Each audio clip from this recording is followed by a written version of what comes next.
There's a version of you that never sleeps in, never skips training, never wastes time. There's a version of you who never fails. It is waiting for you. Genuinely ask yourself a question, you at home. If you had done those things for the last 2 years, you never skipped a training, you never wasted time, you never scrolled TikTok, you never sat aimlessly on the internet typing in garbage, never played video games, you never wasted time. You never skipped training, you were training every single day. You never slept in, you were never lazy. There's this version of you. Imagine the person you would be. Genuinely imagine what you would look like. Imagine where you would live. Imagine the car you would drive. Imagine how much your woman would respect you. Imagine the love you would see in her eyes when she looks at you with adoration like a king. Imagine your existence. That person is waiting for you, and the only thing that's stopping you from being that person is your monumental laziness. You can have it. The universe is very giving. It will give you anything you work for. I've never seen somebody try for something with all of their might and not get it. The only people who do not have the things they want are the people who do not try for them. I've never seen a person wake up and say, my only dedication in life is to solve a Rubik's Cube and fail. You are not stupid. You are not incompetent. You are lazy and arrogant. It's extremely important you understand that that person is waiting for you, and you are declining that version of yourself. In the multiverse, in the many different versions of the universe that exist, there is a version of you that does those exact things, and he is a greater person than you can even fathom. You can transform yourself into that guy. You can be a top G. That's exactly what I did. I knew who I was going to have to end up being before I became that person. My brother and I are not from rich families.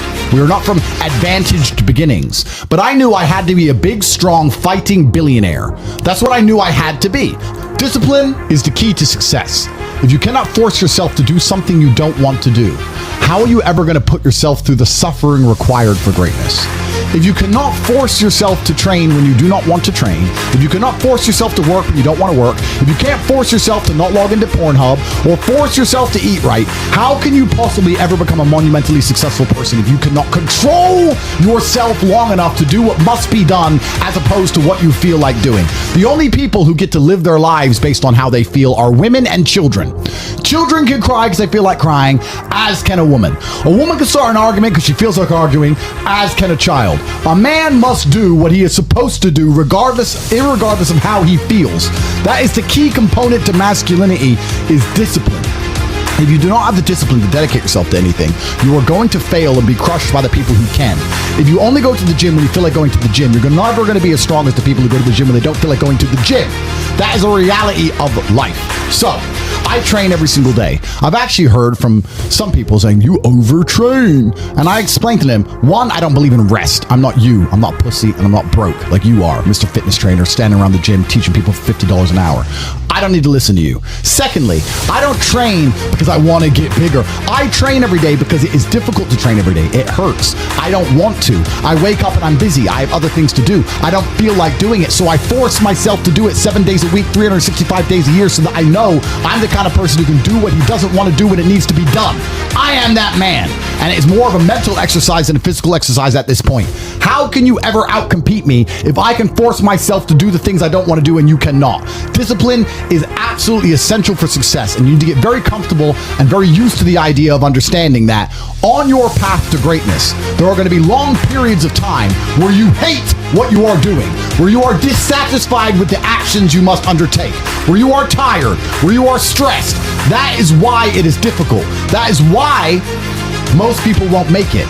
If the path was easy, everybody would walk it and it would lead nowhere. 100 people start the path, 99 fall off because it is difficult, and the one person who makes it to the end gets the gold. If all 100 made it to the end and the gold was divided by 100, it wouldn't even be worth anything. The difficulty gives it value. The fact that it is difficult to do is the key component into the fact you want it in the first place. If it wasn't difficult, everyone would have it and you wouldn't want it because no one would respect it. It's supposed to be hard. Life is supposed to be hard. You're supposed to think this is terrible. You're supposed to suffer and smile through the pain regardless. Discipline is the key to success in all realms as a man. And if you lack it, you stand no chance. You can give most people a roadmap to success. You can give them a Ferrari with a full tank of gas, and a lot of people still wouldn't make the destination because they would say the drive is too far away. quitters. They don't have the discipline. You can tell them exactly how to do it. You can give them the mechanism to get there, but they don't have the discipline to complete the drive and end up at the destination. That is the majority of Earth. This is your competition. People who, even if they are told what to do and people tell them exactly how to do it and help them do it, still quit, still fail because they lack discipline. Even me, with my monumental powers, You're right. Some of the people that you are closest to can become the most toxic people. One reason why is because takers can smell givers from a mile away. So when you're dealing with family, you're dealing with friends and people that's kind of close to you and they're toxic, it's more harder to deal with them and let them go because you have time invested. You have time invested, you have feelings invested, you have made a contribution and investment into that relationship. No matter how you look at it, anybody that's close to you, everything is relationship based, right? So when you're dealing with people that's toxic and that's close to you, but that is hard, but that's going to be the exact people that you actually do need to let go of, because you got to audit your circle daily. People that's toxic, and again, people that's distracted, they're only going to give you another place to be distracted at. And if they're giving you another place to be distracted and they're leading with toxicity, they always have somebody else's name in their mouth, they're gossiping, or they just being, everybody know what toxicity looks like, and gaslighting and so forth. Then, you got to audit your circle. It's imperative because you know what? You owe it to yourself. At the end of the day, you owe it to yourself to make these adjustments and to audit your circle and then to create a more positive circle based around your like-minded individuals and your ideologies, your thought process, your morals, your standards, and then you have to curate around that. Now, that could be very hard when you're dealing maybe with children that's toxic, so when you're dealing with maybe a child that's toxic, that's a little bit different, right? Because you can't just cut them off, right?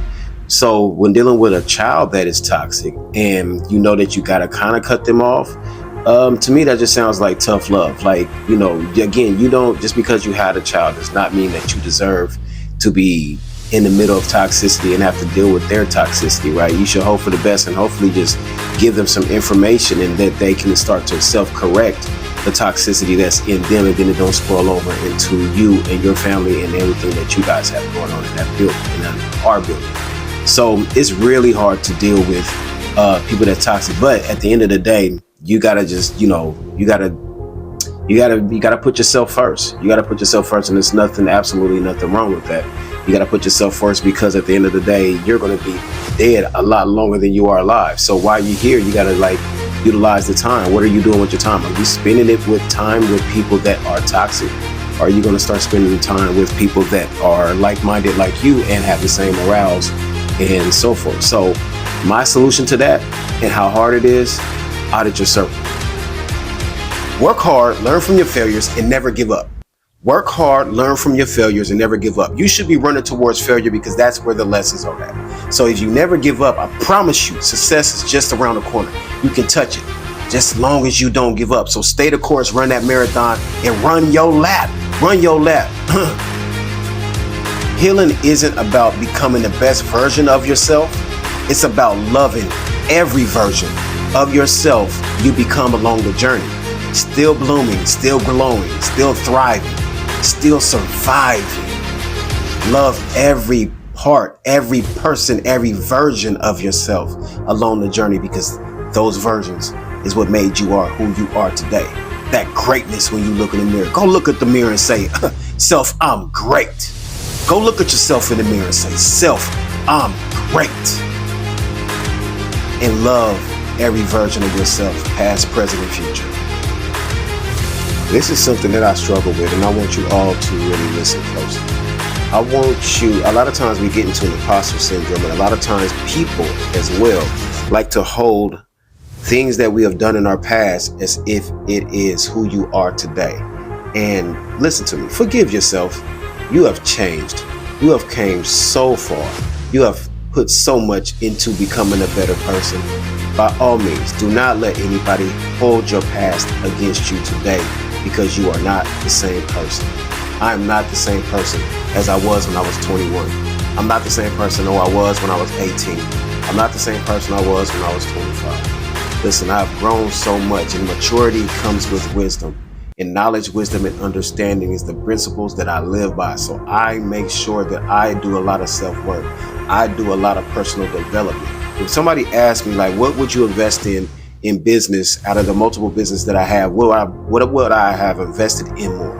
And the honest to God truth and the answer would be, I would have invested more into myself. I would have put $100,000 into personal development, because the more better that you are, the better that you can become for somebody else, the better you can become to the people around you in the world. What value are you bringing to society if you are steady being toxic, or you're steady holding on to the past? Remember, the past is the past. The present is a present, perfectly gift wrapped for your future. But you got to make sure that you are taking care of the right now and taking care of the present for the future.